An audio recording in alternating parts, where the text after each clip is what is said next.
The sentencing chapter, I'm just going to go over the highlights. It's, basically what we already know, but I just wanted to discuss one or two things here. Okay, retribution. It says retribution is punishment inflicted on a person who has harmed another person and deserves to be penalized.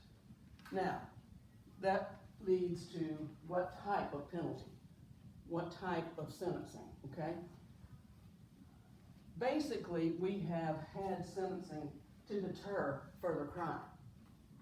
And so, just as if a child does something wrong, the punishment is to deter them doing something, to repeating the same thing. The idea, the philosophy is the same. It's just that the different ways we punish inmates and those convicted, those differ. One is incapacitation. What that means says that a person is put in detention, either in county jails, in prisons. The other part of incapacitation is the death penalty. These are the more serious types of crimes. These are the more serious types of sentencing. Says that offenders can be confined within secure institutions and thereby effectively preventing committing of additional crimes, additional harm to other people, additional harm against society. And capital punishment is the ultimate form of incapacitation. I reckon if they're dead, they can't do anything else. So, the next one is rehabilitation. Here, what they want to do is to try and restore the convicted and make them a viable part of society. Okay? The definition of the book says the goal is to restore the convicted offender to a constructive place in society through some form of training or therapy. Now, one of the things that I would think of first is a lot of the prisons have group therapy, especially for drugs. That would be a form of rehabilitation. Another is when they teach them a vocation so that when they are released, they'll be able to earn money instead of committing crimes to get it that way. Now, let's see here. The newest approach to punishment is called restorative justice. This was kind of interesting when I was studying it. It says it's a perspective that views crime more than just a violation of penal law. The criminal act practically and symbolically denies the community.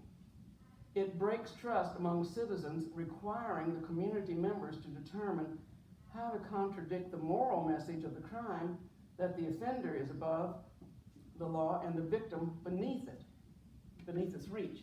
So what they do in restorative crime, they try and get the victim and the offender and then a representative of the judicial system, get them all together, and they decide what the punishment is, they decide what the restitution is, and anything else like community service. And so this supposedly is really, really good because it involves all the parties, and not only that, it makes the victim feel like they have been part of the system, they have received some kind of justice, and they don't feel left out. The plea bargains, a lot of times, leave the victims out, and they are not happy with the bargain, the plea that has been made. Here, the victim is intricately involved. Now, that said, forms of criminal sanctions, incarceration, that's putting them in jail. Indeterminate sentences, this is an indefinite sentence. And what happens is the judge, it says the correctional officials and parole boards have significant control over the amount of time a prisoner serves. When the person is sentenced, the judge says a range. So he says, you're to serve from 5 to 15 for this crime. So they haven't actually nailed down, no, I want you to serve 10 years. I want you to serve between 5 and 15. Well, then that puts it on the prison, and they determine whether to let them out, after 5, how much longer they're going to serve, depending on their behavior in the prison. If they have contributed anything, like they might be leading committees to do something, or they might be a trustee, things like that. Also, they may have progressed in learning a trade. They have increased their education. They look at those kind of things, plus good behavior. And the parole board will decide, okay, you've done 5 years, you have really, really been a model prisoner, we're going to let you out at 5. Usually what they do is they look, and they look at least 1/3 of the sentence. Now with this one, the judge said this is going to be between 5 and 15. So nobody had a choice there. He had to serve at least 5. But after that, it's on the prison and the parole board when this guy gets out. Okay? A determinate sentence. This is when the judge specifies a time. You are sentenced to 37 years in prison for this crime. Sometimes it's taken out of the judge's hands and there's a mandatory sentence. And so the crime's committed, the guy is found guilty, and the law has already established the sentence he is supposed to receive. The judge has no say-so in that.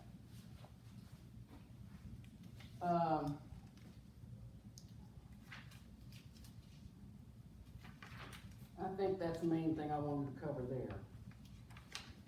Okay, moving to corrections, and I'm just looking.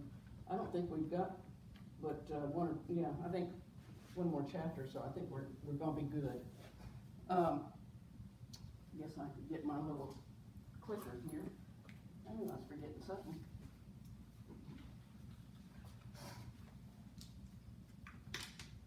All right, so we're going to do the corrections chapter.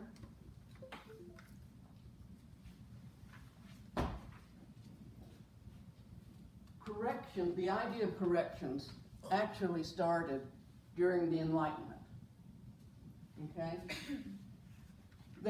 There was a Reformation movement that began to ask questions about criminal behavior and the methods of punishment to deter it. It wasn't until 1779 that the first penitentiary was proposed. Okay? The proposal said that a penitentiary should be a secure and sanitary building. It should be inspected to ensure that the offenders followed the rules. There should be an abolition of fees charged the offenders for their food. Can you imagine being in prison and you have to pay for the food while you're in prison? I'm glad they did away with that. And that should have a reformatory program.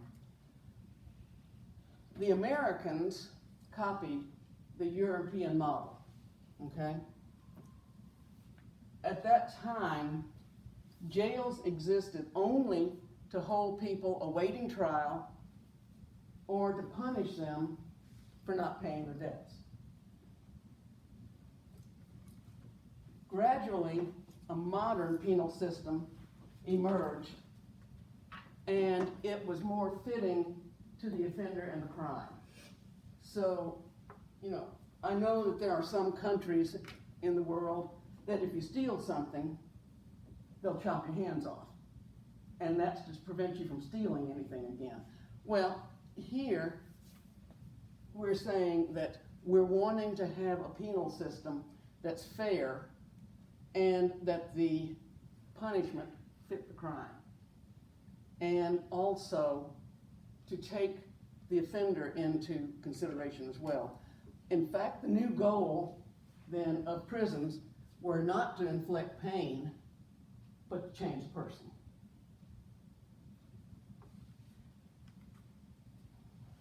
A man named John Howard wrote what was called the State Prisons in England and Wales, and this described the horrible conditions that he observed in prisons at that time.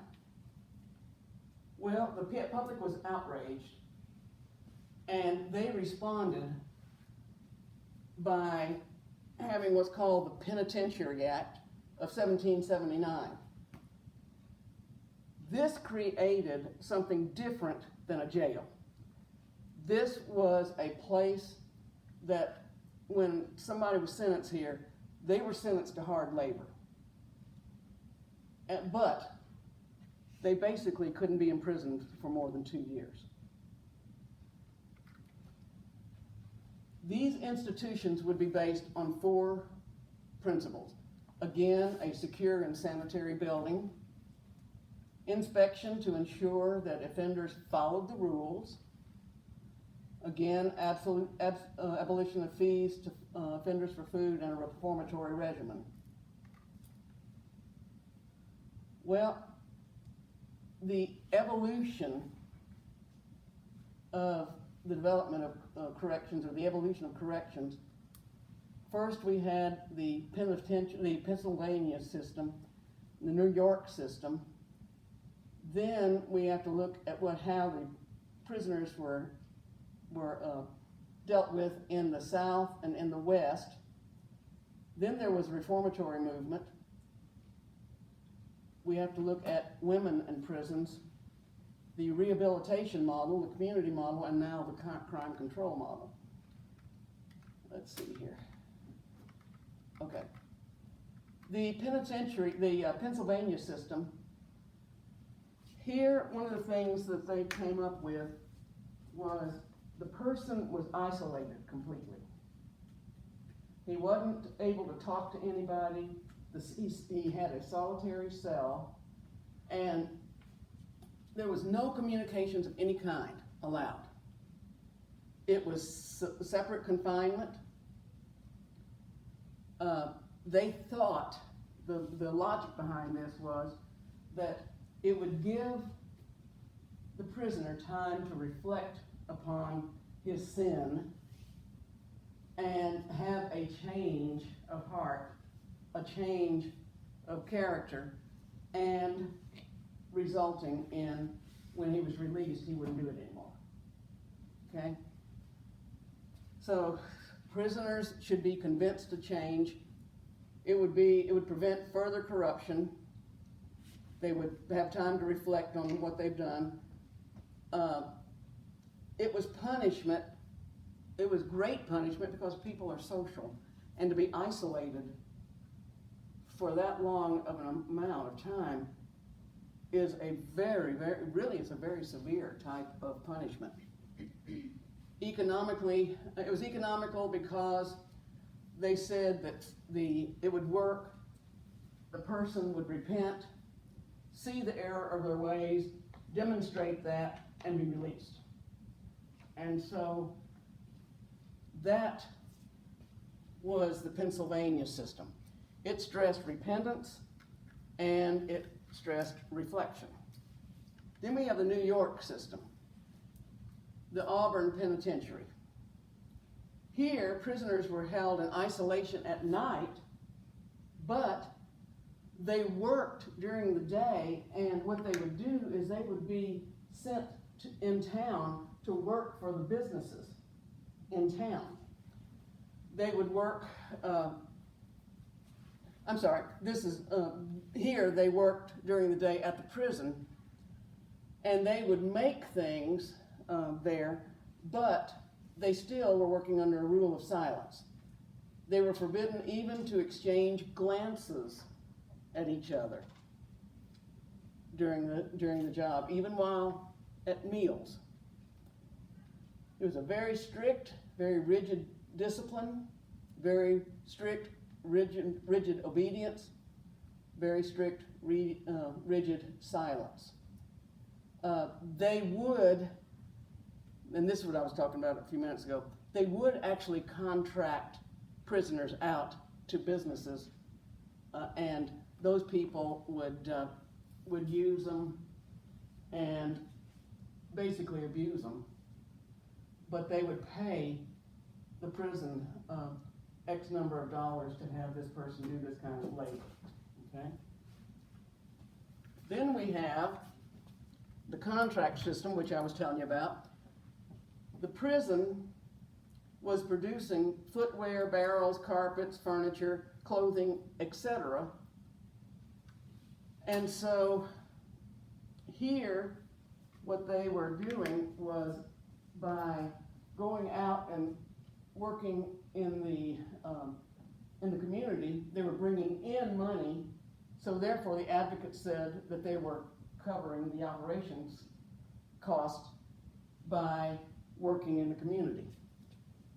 The contract system believed convicts were victims of society and not depraved. Things were different in the South and in the West. Here, businesses contracted with the state for prisoners and their labor. Georgia, Kentucky, Maryland, Virginia, they followed the penitentiary model. Jackson, Mississippi, and Huntsville followed the Auburn model, but the western states had one prison, and that was San Quentin. Anybody in the West that was found guilty and sent to prison, they'd all go to San Quentin, okay? After the Civil War, the western states would hold federal prisoners then at military posts and prisons. But California was influenced by the eastern state ideology. After the Civil War, southern prisons used what was called the plantation model, and they used the lease system where they too would negotiate with businesses for the custody of the prisons, and they would use them as slave labor.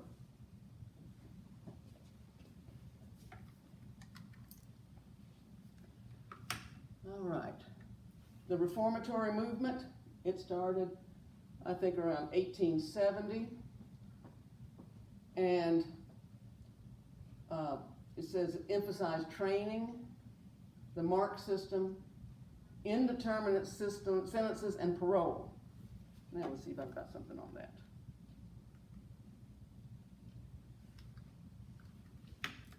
Elmira. In 1876, Zebulon Brockway was appointed superintendent.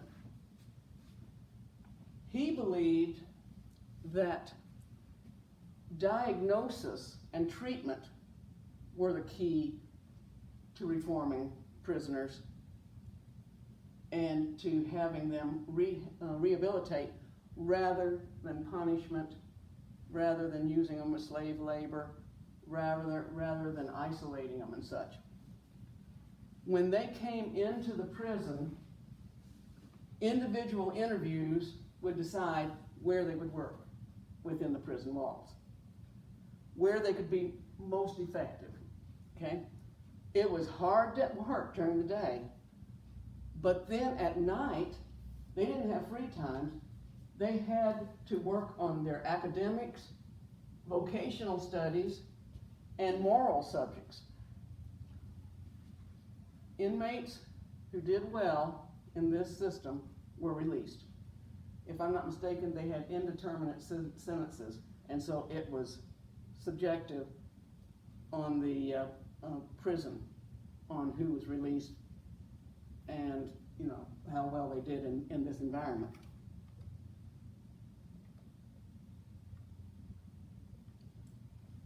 I said in the Elvira, it's an Elmira system. They used, the Elmira system used what's called the MARC system. They started out at level 2. Now, you could go up to level 1, you could go down to level 3. You go up to level 1 and you start moving toward being released. Now, the way it worked was for 6 months, if you earned 9 marks, you'd be elevated to the next tier. If you didn't, you would either stay where you were or be demoted. Level 1, Tier 1 was the path for release. All right, what else do I have here?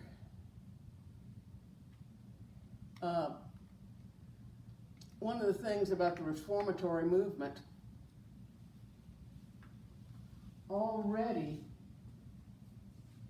in the 1870s, prisons were starting to be overcrowded.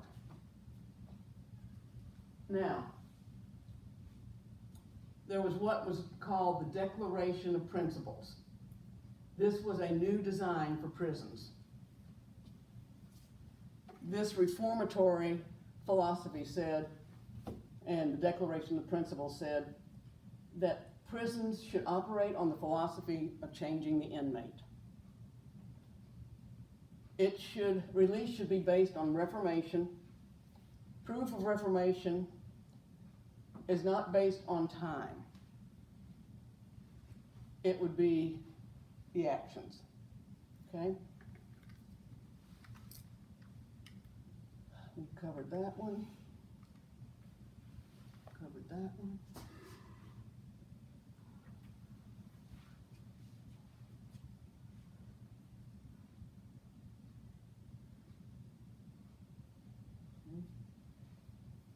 The rehabilitation model. Improving conditions in social environments that seem to be the breeding ground of crime. And so they're starting to say, maybe the environment had something to do with committing crimes. They also wanted to rehab the offenders, and so the new approach saw the convergence of social, intellectual, biological aspects of all of them causing a person to commit crime. Okay?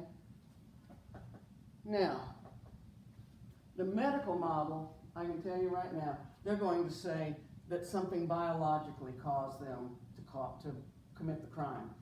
One of the very popular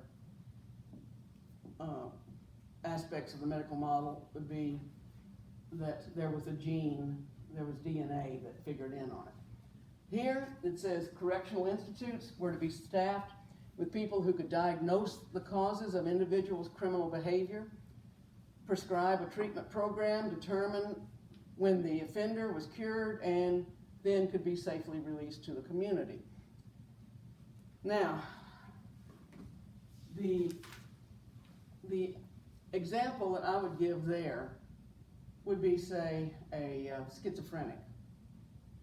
Schizophrenics, they can be put on medication and they can come up to a standard where they are not, if they're not really progressed to a severe case, they can manage their schizophrenia with medication.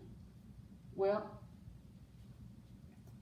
that would, if we were to apply that today, what would happen is the person would be incarcerated, they'd find out he was schizophrenic, doctor would start working with him, giving him a medication and such, and then they would work to try and get him released because it was caused by schizophrenia, okay?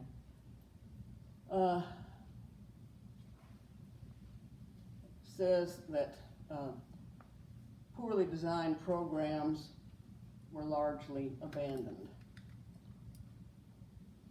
The community model, this says that the purpose of corrections should be to reintegrate the person back into the community. I have a question for you all. what if you return somebody back to the community and the community is crime ridden? I mean, it's just rampant.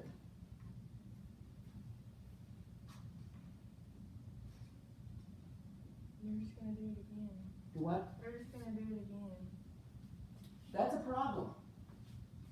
Because the environment contributed to what was going on in this guy's life, and we sent him right back. To me, that's a problem. That's like, it's very much like sending an alcoholic back to the family without getting family therapy. Because otherwise you're sending them to the exact environment that contributed to what was going on.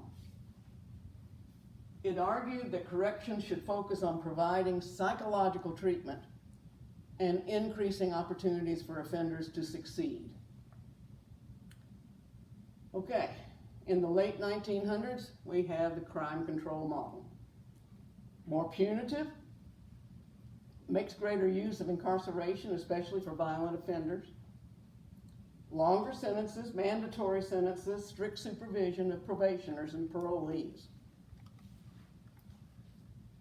Okay, so that kind of sounds like where we're at now. Boy, you missed a good movie with that Brubaker. I think I saw it, right? Huh? Is that the last one we saw? You only saw half of it. No, I saw the rest. Oh, my bad. I'm pretty sure, cause remember, we had that one day where we watched the first half, and then we came back next week and watched the second half. We didn't get through we didn't get through all of it then. There was another day we had to. I think you're talking about the one with Al Pacino. I think you're talking about a different movie. Yeah, I think I talked about it. The first, Okay. Y'all watched the third one? Brubaker, yeah, Brubaker was about an Arkansas prison. Oh, I can watch it at home. What's it called? Brubaker. Brubaker. Okay, we got it. I don't know if it's on Hulu or Netflix or anything. You can probably If- find it somewhere. I bet you can. I'm Okay. writing it down. Let me see here. Just for the fun of it. Okay, we still got some more.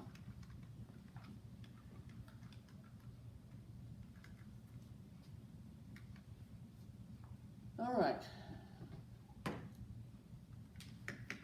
We have jails and we have prisons. We have state prisons and we have federal prisons. Now, normally, what's going to happen is if a person is sentenced to like county jail, it's normally going to be for a year or less. Okay? If the felony is severe, if it has inflicted a large amount of money, damage to property that resulted in a lot of money, these kind of things determine the person to go to prison. Jails are local facilities to detain people for either awaiting trial or for lesser crimes. It says 13 million were admitted to jail. 13 million a year are admitted to 3,376 jails.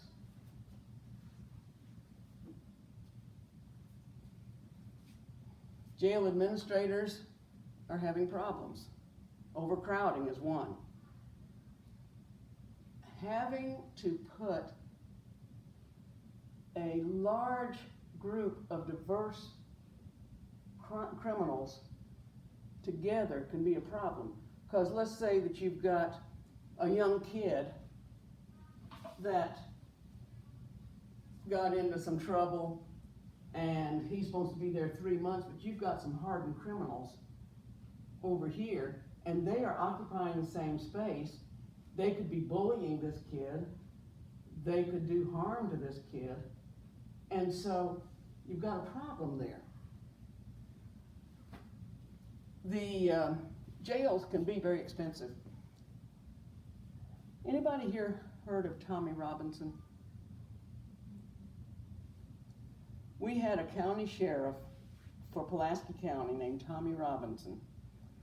And he's kind of like in the vein of Brubaker. And he was a rogue. And he became county sheriff.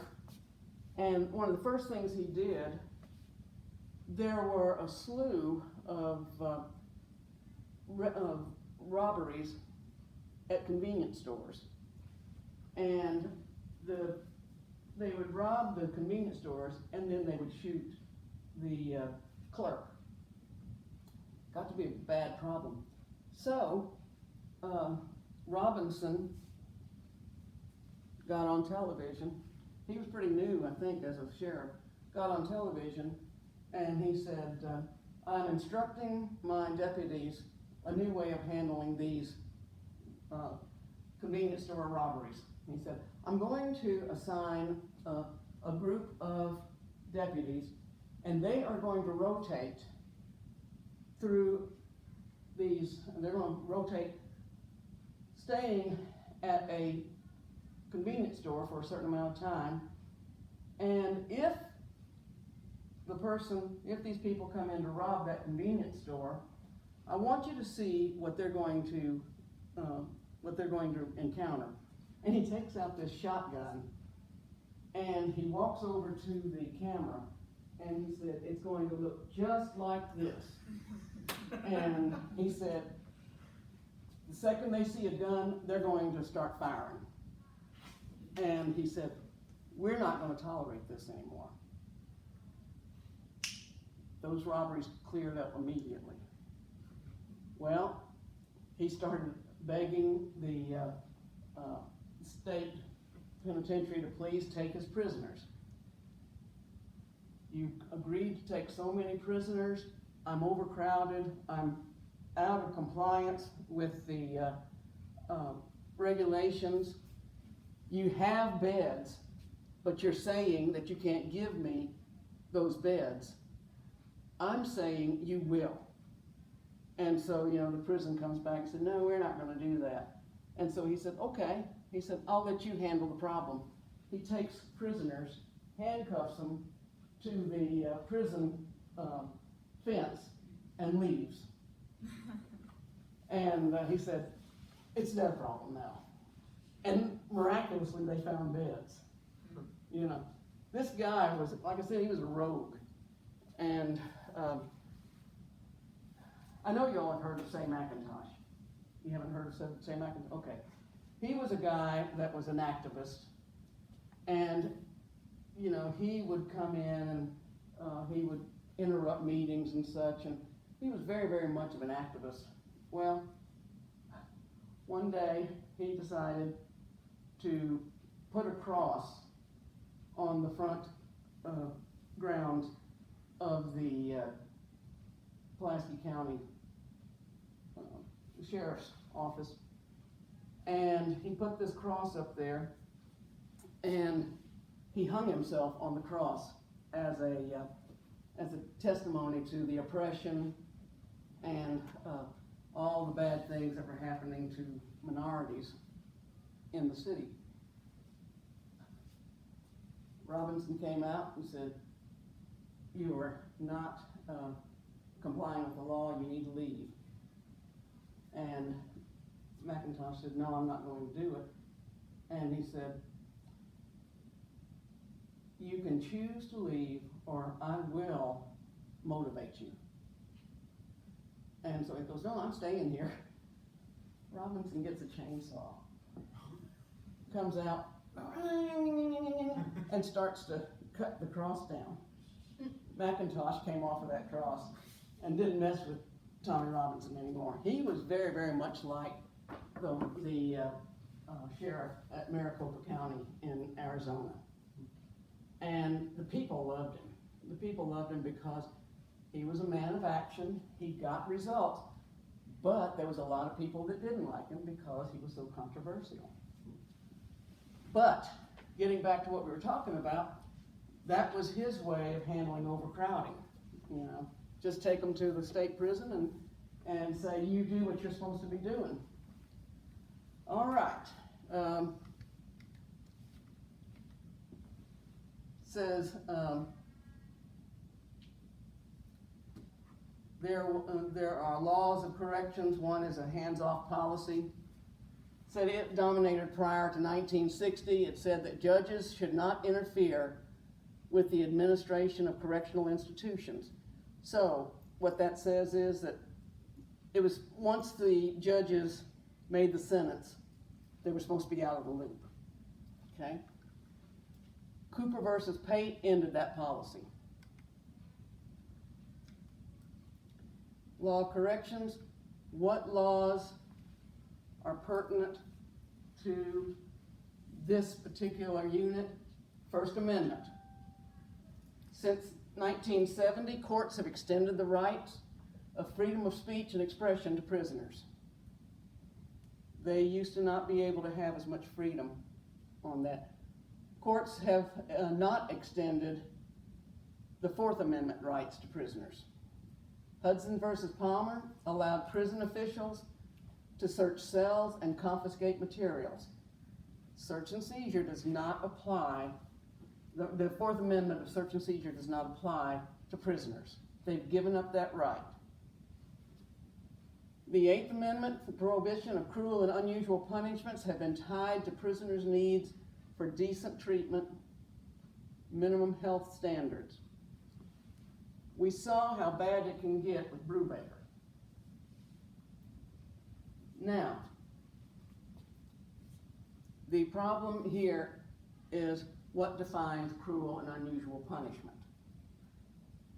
And that's the question. Do we look at what was cruel and unusual punishment at the time that the Eighth Amendment was written, or do we apply it today?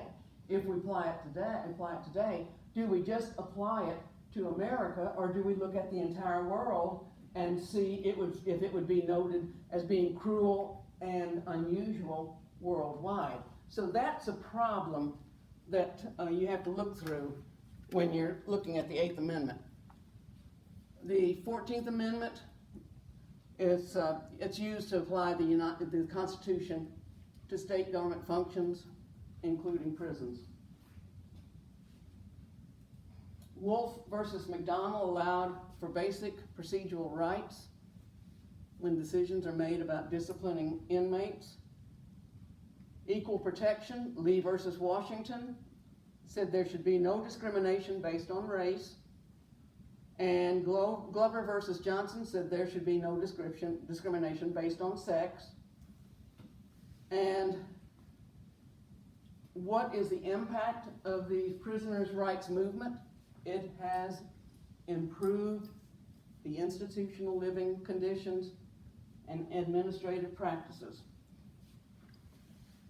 We saw that with Brubaker, 2 years after Brubaker left the prison, the inmates had gotten so much self-esteem and so the confidence that they actually initiated a suit against the prison system, and it resulted in reformation and better conditions. Morrissey versus Brewer required that parole revocation hearings follow due process, so they just cannot decide on their own, I'm going to revoke this. They have to prove there's a reason to revoke the probation or the parole. Gagnon versus Scarpelli extended due process rights to offenders in probation revocation hearings. Civil service laws set the procedure for hiring, promoting, assigning, disciplining, and firing public employees. Section 1983 provides a means for prisoners to bring lawsuits against correctional officials.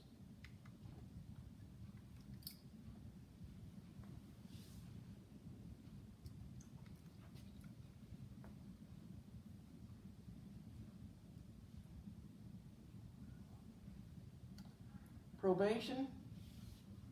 People on probation make up 60% of the correctional population. Goes to goes to figure, I mean, you know, it just makes sense, there's gonna be more on the caseload than you have enough officers to be able to process them. We have a lady that sometimes teaches this class, and she's a probation officer. And while she's teaching class, she'll get calls about her people, you know, like they've been picked up, or this one's in trouble, or I want to turn myself in, or things like that.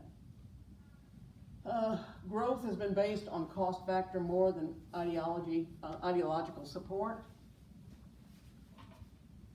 An exploding prison population has a corresponding increase in parole populations. That makes sense. You have more people going to jail, you're going to have more people released. Kind of like what I was telling about the coronavirus, okay?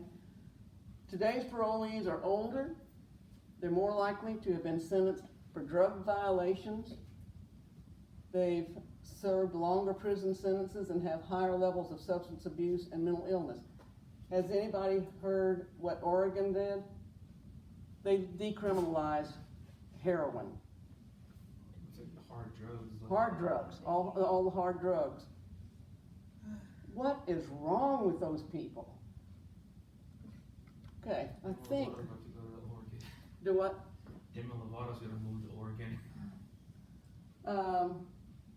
5 reasons cited for sharp increase of incarceration rates: increased arrest, tougher sentencing, prison construction, the war on drugs, and state politics. And that was the last slide, so we got through that chapter. Now, you weren't here. A week from Friday, a week from day after tomorrow, will be the last on-campus class. So a week from today will be our last class in face-to-face. Okay. Now, what I'm going to do, oh, look at that. I Darn. think that Oh, yeah, okay. it was in recording for a lot longer